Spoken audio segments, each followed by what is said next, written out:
Hey guys, स्वागत करती हूँ मैं आप सभी लोगों को अपना चैनल में। और आज जो मैं रेसिपी लेकर के आई हूँ वो है आलू का टेस्टी टेस्टी भुजिया। तो आलू का टेस्टी भुजिया बनाने के लिए सर्वप्रथम मैं आलू ली हूँ 4 से 5, जो कि छोटे छोटे साइज में हैं। तो इस टाइप का अगर आप भुजिया बनाना चाहते हैं तो कोशिश कीजिए बिल्कुल छोटा से छोटा आलू लें। मेरे पास जो आलू है ये मतलब छोटा है, पर इतना भी छोटा नहीं है और ज़्यादा बड़ा भी नहीं है। तो बस मीडियम ही कह लीजिए, मीडियम साइज का आलू है।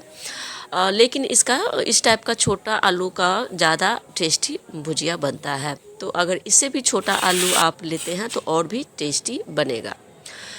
तो सबसे पहले क्या करेंगे, टेस्टी भुजिया बनाने के लिए हम आलू को अच्छे से धो लेंगे। उसका अगर छिलका उतारना चाहते हैं आप तो उतार लीजिए, नहीं उतारना चाहते हैं, अगर आपका आलू साफ़ सुथरा है तो आप बिना छिलका उतारे भी बनाएंगे तो टेस्टी बनेगा भुजिया। तो मैं थोड़ा बहुत मतलब छिलका उतारी हूँ, जैसे कि उसमें थोड़ा बहुत दाग धब्बा जो रहता है ना, तो बस उसको थोड़ा सा ऊपर से घिसते हुए हटा दी हूँ, साफ़ कर ली हूँ। कहने का मतलब है कि अगर हम छिलका डाल रहे हैं तो अच्छे से क्लीन होना चाहिए। अगर जहाँ पे क्लीन नहीं हो पाता है वहाँ का छिलका हम हटा देते हैं। तो इस तरीके से आलू को साफ़ सुथरा करने के बाद मैं उसे अब जो मुझे बहुत ही पतले स्लाइस में उसे कट करना है आलू को। तो इसके लिए मैं फासुल यूज की हूँ, क्योंकि चाकू से इतना महीन नहीं कट पाता है जितना ये फासुल से मैं कट कर लूँगी। तो इस तरीके से आप देख पा रहे होंगे कि बहुत ही पतले पतले स्लाइस में मैं आलू को कट की हूँ, जो कि मेरे से फासुल से ही संभव है। तो मैं इस तरीके से सारे आलू को पतले स्लाइस में कट कर ली हूँ। उसके बाद मैं इसे 2 से 3 पानी से अच्छे से वॉश कर लूँगी। वॉश करने के बाद एक कढ़ाई बिठाएंगे, गरम करेंगे, अच्छे से गरम करेंगे, और उसमें जो भी आप ऑयल यूज करना चाहते हैं वो आप कर सकते हैं। मैं यहाँ पे मस्टर्ड ऑयल ही यूज की हूँ। तो इस तरीके से कंटिन्यूअस देख लीजिए मेरा आलू कट रहा है, जो कि मतलब मैं भी बहुत दिन के बाद ऐसा भुजिया भी बनाई हूँ। बीच में मैं कई तरह के भुजिया आप लोगों के साथ भी शेयर की हूँ, चोखा भी शेयर की हूँ अलग अलग टाइप का, कभी फ्राई करके, कभी सिंपल तरीके से नमक हल्दी डाल करके। लेकिन बहुत ही टेस्टी टेस्टी भुजिया और आलू का चोखा आप लोगों के साथ शेयर की हूँ, जो कि अपना चैनल पे अवेलेबल होगा। तो आप अगर देखना चाहते हैं तो आप विजिट कर सकते हैं। तो यहाँ पे मैं सारे आलू को इस तरीके से पतले स्लाइस में मैं कट कर ली हूँ।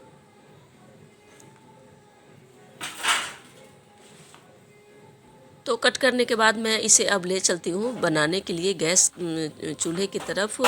तो यहाँ पे मैं सबसे पहले गैस ऑन करके कढ़ाई बिठा दी हूँ। उसे अच्छे से गर्म करेंगे, गर्म अच्छा से होना चाहिए कढ़ाई। नहीं अगर गर्म रहेगा तो आपका आलू का जो भुजिया है ना वो कढ़ाई में चिपकेगा। तो इसलिए अच्छे से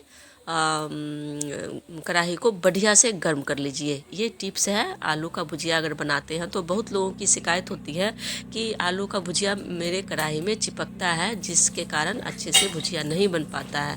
तो इसका कारण यही होता है कि आप जो आलू कट कर रहे हैं उसको अच्छे से 2-3 पानी से धो लीजिए, वॉश कर लीजिए, और कढ़ाई में डालने से पहले कढ़ाई को अच्छे से गर्म कीजिए।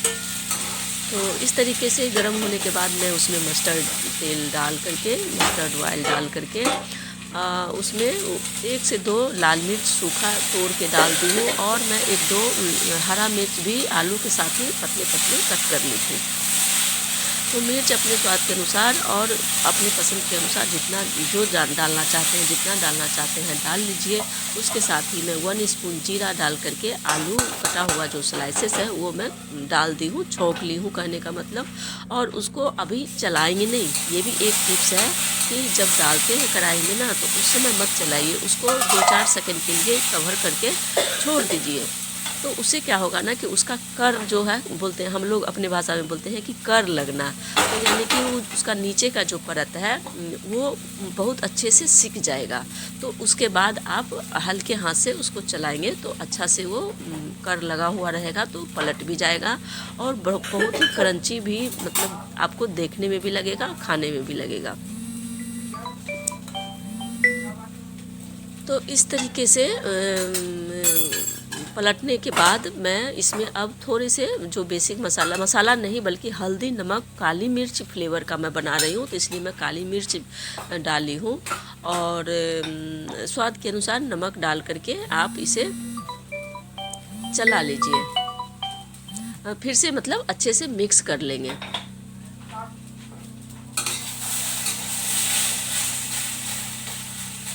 तो नमक का थोड़ा सा मतलब एक ढेला चला गया था, जो मतलब ढेला उसको बोलते हैं, जो मतलब एक के साथ इकट्ठा हो जाता है, तो मैं उसको पहले फोड़ दी हूँ ताकि वो इक्वल सब जगह मिल जाए।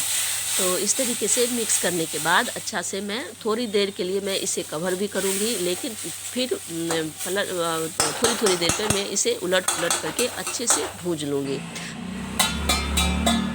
तो देख रहे होंगे कि बार बार मैं इसे कवर कर रही हूँ और बार बार मैं कवर हटा करके इसे चला भी रही हूँ, यानी कि इस तरीके से इसे भूनना होता है। तो ये इसको मतलब भूनते समय थोड़ा सा फैलाते हैं, क्योंकि ये ना एक दूसरे में चिपक के इकट्ठा हो जाता है।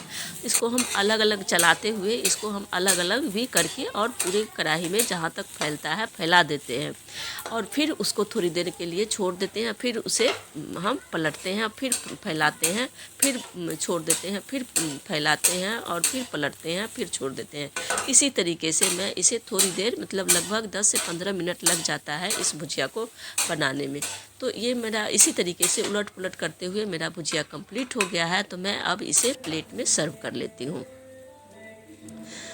तो इस तरीके से आप मतलब भुजिया तो कई तरह से बनता है, मोटे पीसेस में भी बनता है, उसका क्रंची अलग होता है, लेकिन इस भुजिया का ना टेस्ट आपको और फ्लेवर अलग मिलेगा।